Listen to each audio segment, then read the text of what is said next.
Buddhism के प्रचार प्रसार में राजरत्न अंबेडकर जी मैदान में।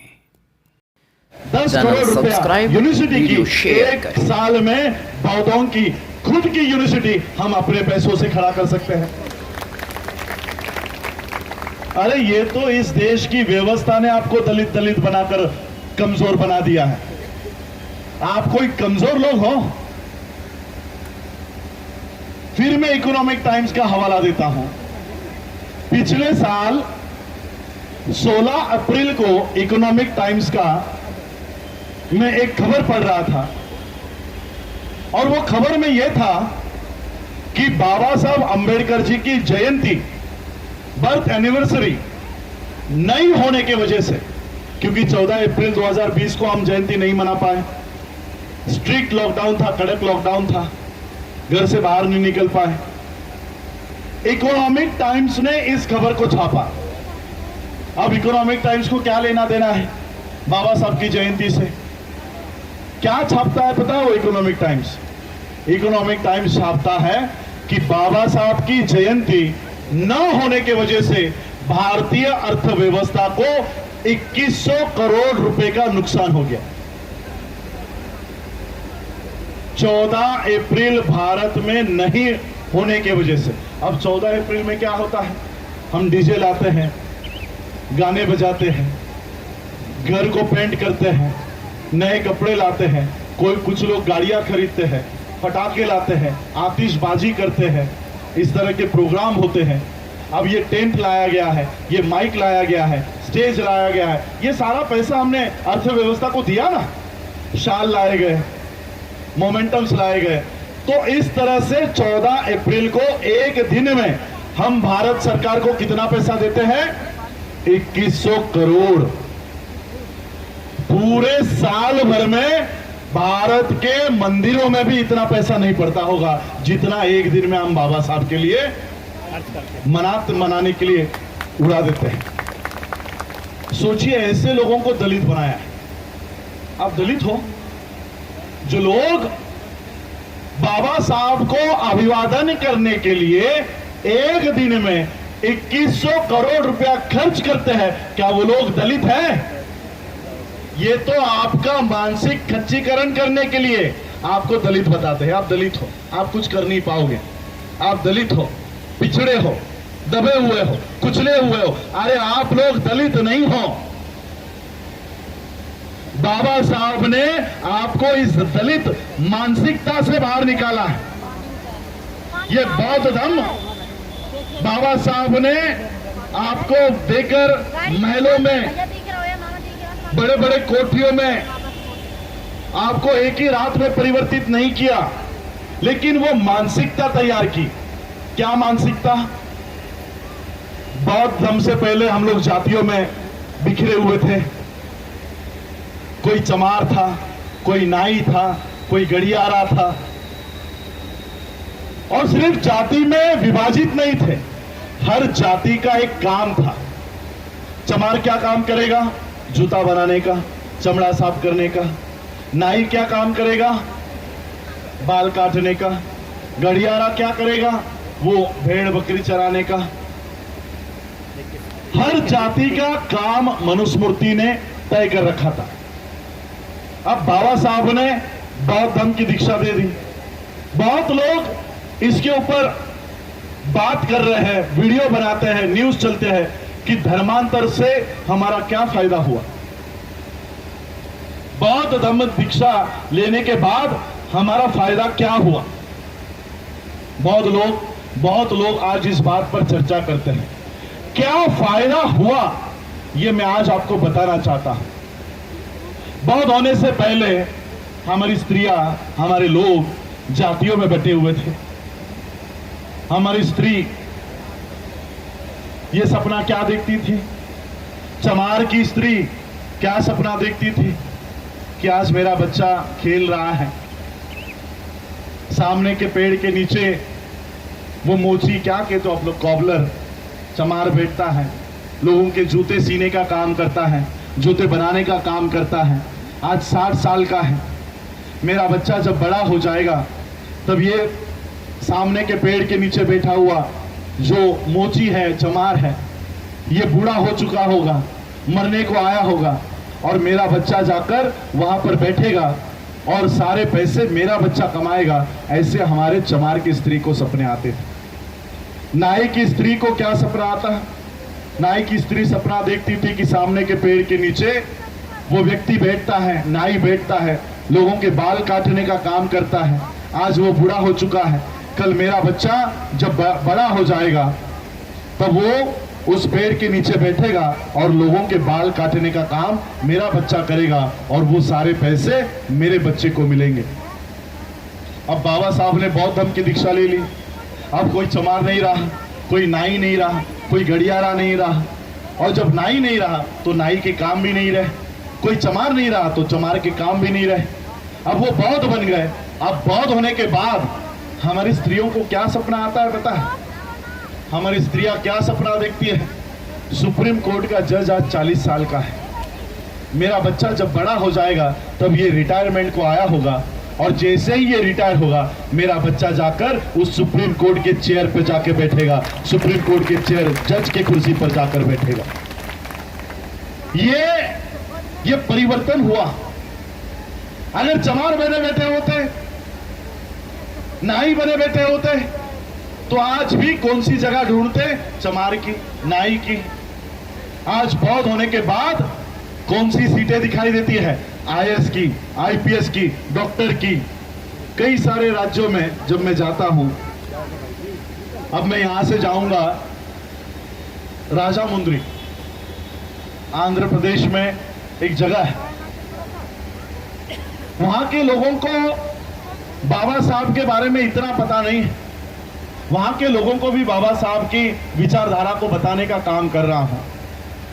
वहां पर जब भी जाता हूं तो हमेशा वो लोग मुझे सवाल करते हैं कि आप बाबा साहब के परिवार से हो, बाबा साहब की क्या क्या प्रॉपर्टी है, बाबा साहब ने क्या क्या कमाया है, कितना धन है बाबा साहब का, कितनी प्रॉपर्टी है, कितनी जमीनें हैं, आप हमें बताओ।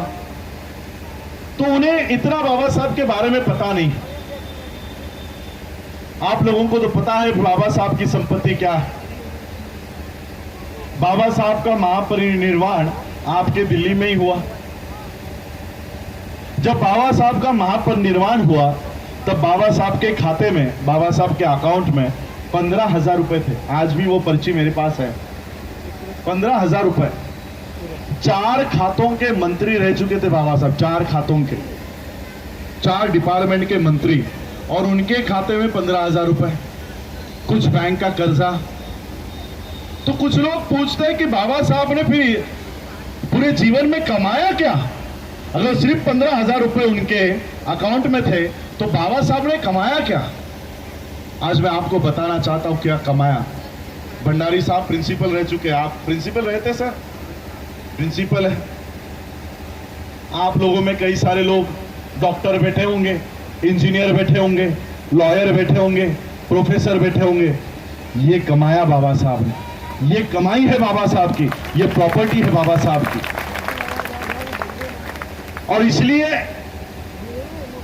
वैसे तो मैंने कभी अपने परिवार के लोगों से अपना हिस्सेदारी नहीं मांगी कि मुझे राजगीर का एक कमरा दे दो या सिद्धार्थ कॉलेज का एक कॉलेज मुझे दे दो, क्योंकि मैं उसको बाबा साहब की संपत्ति नहीं मानता। बाबा साहब की संपत्ति राजगृह, सिद्धार्थ कॉलेज, मिलिंद कॉलेज या आपका अंबेडकर भवन ये नहीं है। बाबा साहब की संपत्ति आप लोग हो। ये है बाबा साहब की असली प्रॉपर्टी, और इस प्रॉपर्टी में से मैं अपना हिस्सा लेने के लिए आया हूं, अपना हिस्सा लेने के लिए आया हूं। जो लोग मुझे साथ दे सकते हैं वो लोग मुझे साथ दो। बाबा साहब की इस बुद्धिस्ट मूवमेंट को आगे बढ़ाने के लिए जो लोग समय दे सकते हैं वो लोग समय दो। जो लोग साथ नहीं दे सकते, समय नहीं दे सकते, वो साधन देने का काम करो, साधन देने का काम। और इसलिए ये मूवमेंट हम लोगों को अपने पैसों पे खड़ी करनी होगी। कांग्रेस के पैसों पे खड़ी करोगे तो राहुल गांधी कितना अच्छा है ये बताने का काम करना पड़ेगा। बीजेपी के पैसों पे अगर बुद्धिस्ट मूवमेंट चलाओगे तो आपके मूवमेंट में मोहन भागवत को बुलाना पड़ेगा। आपके कार्यक्रमों में नरेंद्र मोदी कितना अच्छा है ये बताना पड़ेगा। इसलिए ये बुद्धिस्ट मूवमेंट बाबा साहब अंबेडकर जी ने उसी 1954 के भाषण में कहा है कि ये बौद्ध मूवमेंट चलाते समय एक प्रिकॉशन तुमको लेना है, एक खबरदारी लेनी है। क्या है वो खबरदारी? कि आपके मूवमेंट में कभी ब्राह्मणों को घुसने मत देना। ये बाबा साहब ने लिखित आदेश दिया है। आप पढ़िए 1954 का speech. One precaution must be taken that Brahmin should not lead this movement. Brahmin should not lead this Buddhist movement in India. ये प्रिकॉशन हमको लेना है। अगर इन ब्राह्मणों के संगठनों से हम पैसे लेंगे तो हमें बुद्धा को विष्णु का अवतार बताना पड़ेगा। विष्णु का अवतार। कुछ लोग कहते हैं कि बुद्धा तो हमारा विष्णु का ही अवतार है। तो अगर बुद्धा विष्णु का अवतार है तो तेरे राम के मंदिर में बुद्ध को क्यों प्रस्तापित क्यों नहीं करता? बताओ। अगर बुद्ध को विष्णु का अवतार मानते हो तो बौद्ध धर्म की दीक्षा क्यों नहीं लेते? तो ये इस तरह के लोग आपके मूवमेंट में नहीं आने चाहिए। ये बाबा साहब ने उस समय हम लोगों को गाइड किया है। और आज हम लोगों को बाबा साहब ने, देखो अभी कुछ महीने पहले, अभी 1 महीने पहले इस देश का प्रधानमंत्री वॉशिंगटन गया था, वॉशिंगटन डीसी। ये बात मैं अपने भाषणों से इतने सालों में कह रहा हूं, कोई उसको मानने को तैयार नहीं। अभी तो मानो, अभी तो देखो, अभी तो सारे फोटो भी रिलीज हो रहे हैं। इस देश का प्रधानमंत्री इस देश के बाहर जब भी जाता है तब उसको हाथ में सिर्फ बुद्ध ही दिए जाते हैं। कोई राम, कोई कल्पना वाले भगवान उनके हाथों में नहीं दिए जाते। ये व्यवस्था बाबा साहब आपको दिए। जिस बुद्ध को लेकर इस देश का प्रधानमंत्री विश्व में जा रहा है, वो व्यवस्था बाबा साहब ने आपके हाथों में दी है। आप आपके हाथों की व्यवस्था इसके हाथों में दे रहे हो, मोदी के हाथों में दे रहे हो, और उसके हाथों के 33 करोड़ देवी देवता आप लेकर बैठ रहे हो। आपके हाथों का बुद्ध वो लेकर विश्व में जा रहा है और उन्हीं के 33 करोड़ देवी देवता आप लेकर गलियों में पड़े हो, गलियों में सीमित हो। चमार, वाल्मीकि, हम लोगों को इसके लिए गर्व महसूस करवाया जा रहा है कि हम चमार हैं। अब हम लोग सिर्फ चमार नहीं है, हम लोग कौन है? द ग्रेट चमार है, द ग्रेट चमार। वाल्मीकि अब सिर्फ वाल्मीकि नहीं रहा, वो द रॉयल वाल्मीकि हो गया है। अभी तू ग्रेट है तो मैं भी कम ग्रेट थोड़ी हूं, मैं भी रॉयल हूं। वो बोर्ड लगा रहे हैं द रॉयल वाल्मीकि, चमारों के बोर्ड लग रहे हैं द ग्रेट चमार, और बाबा साहब का नाम भी लेते हैं, नाम बाबा साहब का, और घोषणा क्या दे रहे हैं? द ग्रेट चमार। चमार, वाल्मीकि, नाई, गड़ियारा, ऐसी पहचान कराकर अगर आप इस देश में रहोगे, गली के बाहर कुत्ता भी आपको नहीं पूछेगा, कोई कुत्ता भी आपको नहीं पूछेगा। इन आइडेंटिटी को, इन पहचानों को जिस दिन नष्ट करोगे और बौद्ध पहचान लेकर जाओगे, पूरा विश्व आपको सम्मान करेगा कि आओ मेरे देश में। आज मैं बौद्ध पहचान लेकर पूरे विश्व में जा रहा हूं। जिस वर्ल्ड फेलोशिप ऑफ बुद्धिस्ट की स्थापना में डॉक्टर बाबा साहब अंबेडकर थे, उस वर्ल्ड फेलोशिप ऑफ बुद्धिस्ट की आज 2021 में 128 देशों का संगठन, ये संगठन बन गया है। और उस संगठन का स्टैंडिंग कमेटी सेक्रेटरी के पद पर मैं काम कर रहा हूं। स्टैंडिंग कमेटी सेक्रेटरी 128 देशों का। अभी मेरा दौरा चल रहा था महाराष्ट्र का, वहां पर मैं गढ़चिरौली, गोंदिया में गया था। वहां पर मध्य प्रदेश से एक डेलीगेशन मुझे मिलने के लिए आया। ये बात क्योंकि रिकॉर्ड हो रही है, चैनलों पर दिखाई भी जाएगी, उन तक भी पहुंचेगी, तो मैं ये बात उनको भी बताना चाहता हूं और आपको भी बताना चाहता हूं। वो डेलीगेट मेरे पास आया और मेरे पास आकर वो कहता है कि साहब, हम आपको प्रधानमंत्री बनाना चाहते हैं, हमारे पास आपको प्रधानमंत्री बनाने का पूरा प्लान तैयार है। मैंने कहा ठीक है, आप मुझे प्रधानमंत्री बनाना चाहते हो, लेकिन मैं आज आप लोगों को बताना चाहता हूं, कोई लोग, चैनल वाले लोग भी मुझे कहते हैं कि साहब, आप इतना काम कर रहे हो, पूरे देश में जा रहे हो, जरूर आपका पॉलिटिकल एजेंडा होगा, जरूर आगे चलकर आप राजनीति करने वाले हो, जरूर आगे चलकर आप पॉलिटिकल पार्टी बनाने वाले हो। तो मैं आज आपको मेरा एजेंडा भी बताना चाहता हूं कि आज मैं पूरे देश में घूम रहा हूं, विदेशों में जा रहा हूं। मेरा एजेंडा क्या है? अगर मैं राजनीति के माध्यम से आपके समक्ष आऊं तो आप मुझे क्या बनाओगे? विधायक बनाओगे ना? वोट देने के बाद, आपके वोट हासिल करने के बाद विधायक बनूंगा, सांसद बनूंगा, मंत्री बनूंगा, मुख्यमंत्री भी बन जाऊं, प्रधानमंत्री भी बना देंगे, राष्ट्रपति भी बना देंगे, बस इतना ही। उसके आगे कुछ बनाएंगे? राजनीति में राष्ट्रपति के आगे कोई पद है? नहीं है। मैं आपको बताना चाहता हूं,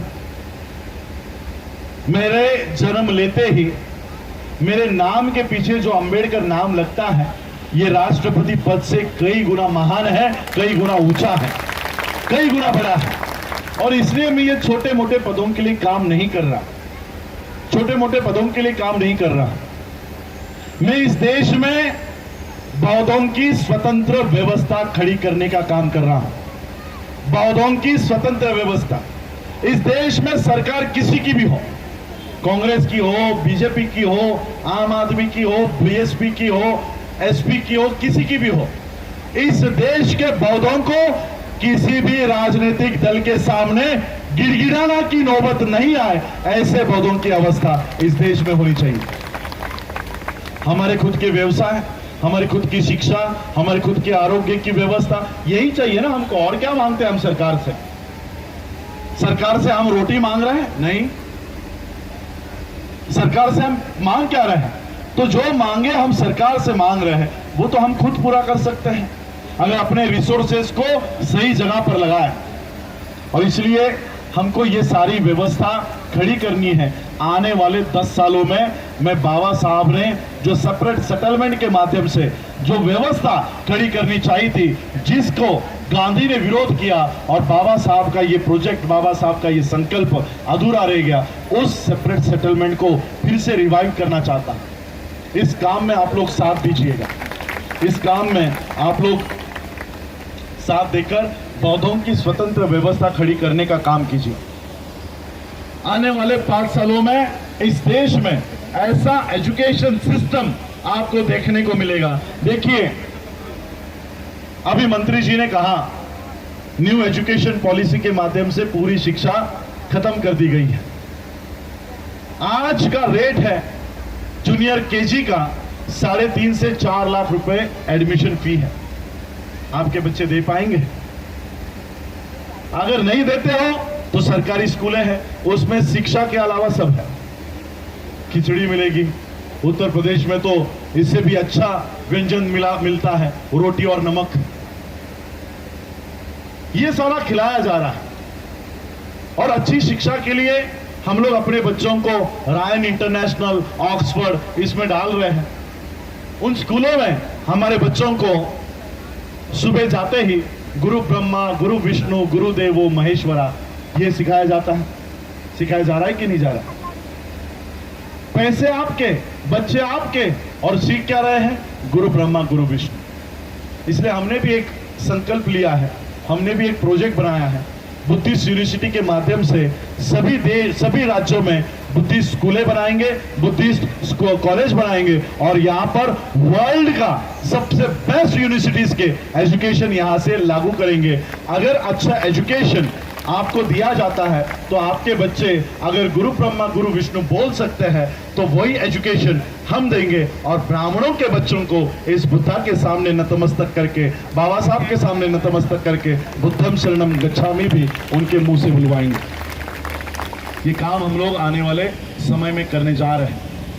इस सारे प्रोजेक्ट्स को खड़ा करने के लिए मैं आपको, क्योंकि देखो अब मोदी जी ने तो सारी बैंकिंग सिस्टम खत्म कर दी है, पेटीएम, गूगल पे, ऑनलाइन बैंकिंग, ये सारी सिस्टम खड़ी की है। मैं आप लोगों को विनती करना चाहूँगा, हर महीने में बाबा साहब की इन सारी व्यवस्थाओं को, इन सारी जो हम लोग साधन इंफ्रास्ट्रक्चर खड़ा करना चाह रहे हैं, आप लोग नेट बैंकिंग यूज करते रहोगे तो बुद्धिस्ट सोसाइटी ऑफ इंडिया के अकाउंट को, बैंक अकाउंट को ऐड बेनिफिशियरी जरूर कर देना, बेनिफिशियरी ऐड कर देना। मैं आपको नंबर देता हूं, अपने मोबाइल में नोट कर देना। हर महीने में 100 रुपया बाबा साहब के इस अकाउंट को डाल दिया करो। इसका नंबर नोट कर लेना। इसके संस्था का अकाउंट का नाम है the Buddhist society of India. जो बाबा साहब ने संस्था बनाई है, उस संस्था का यह अधिकृत अकाउंट है।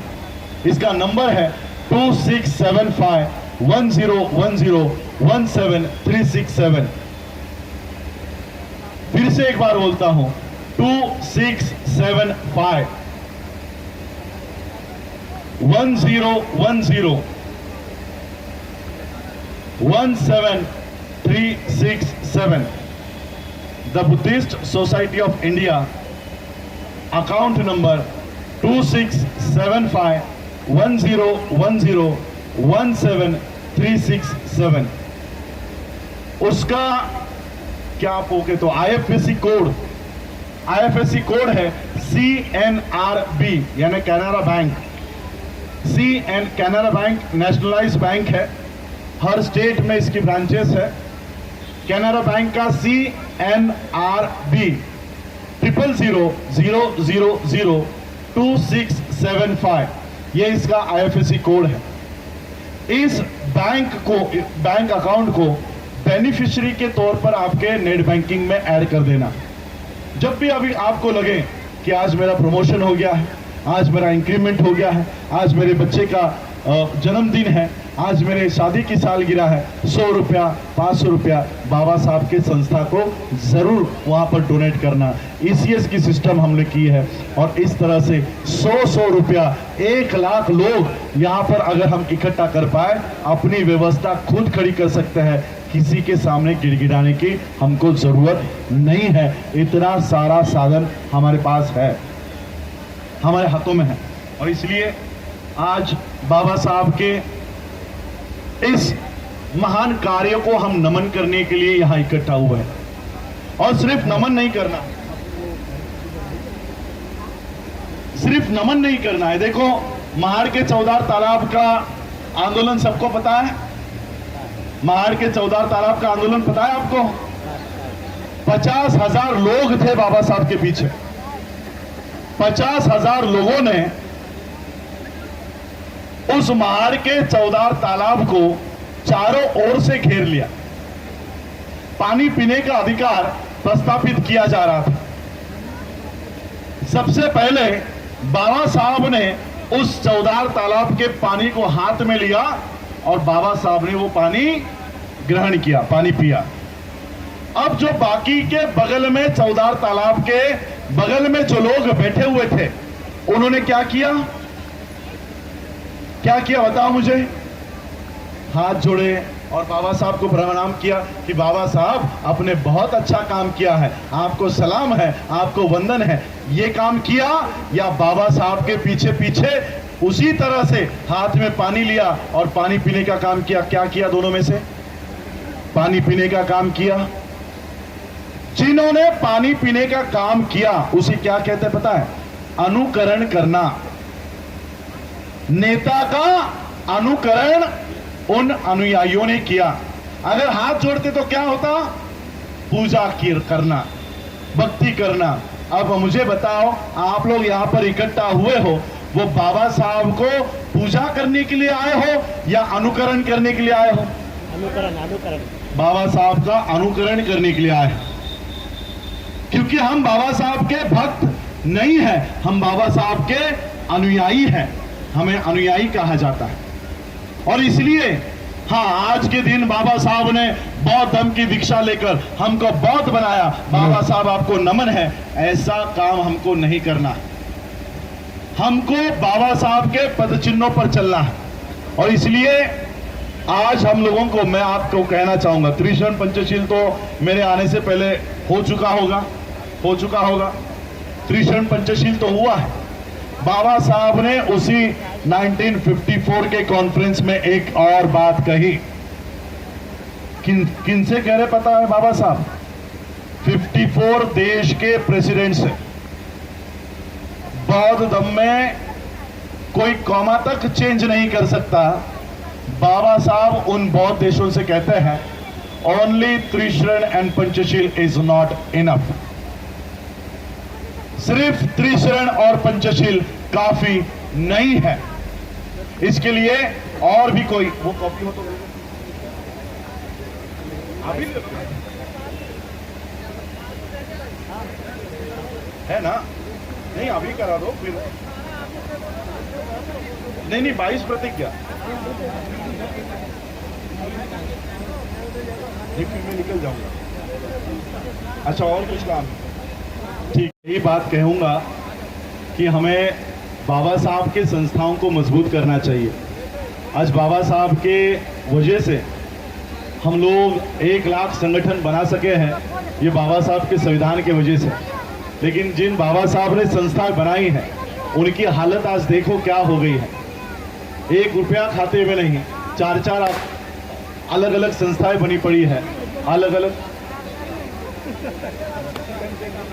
32 लाख रुपया बुद्धिस्ट सोसाइटी का बाबा साहब का था, अलग संस्था बना के वो ट्रांसफर करवा दिया। तो ये सारे काम हुए। तो भास्कर जी ने कहा उसी तरह से हम लोग काम करेंगे। और एक बात दिल्ली के लोगों को बताना चाहता हूं, आज ही मैं वो घोषणा करता हूं कि अब मैं महाराष्ट्र का वासी नहीं रहा हूं। अब मैं दिल्ली में यहाँ पर स्थायी हो चुका हूँ। हमारे उपासक हैं जिन्होंने मुझे जनकपुरी में उनकी कोठी दी है रहने के लिए। तो अब महीने में 3 दिन या 4 दिन मैं दिल्ली में हमेशा यहाँ पर उपलब्ध रहूँगा और बाबा साहब की इस मूवमेंट को दिल्ली से बढ़ाने का काम भी करूँगा। तो बौद्ध धर्म की दीक्षा के लिए जो 22 प्रतिज्ञा है, मैं निकल जाऊँगा।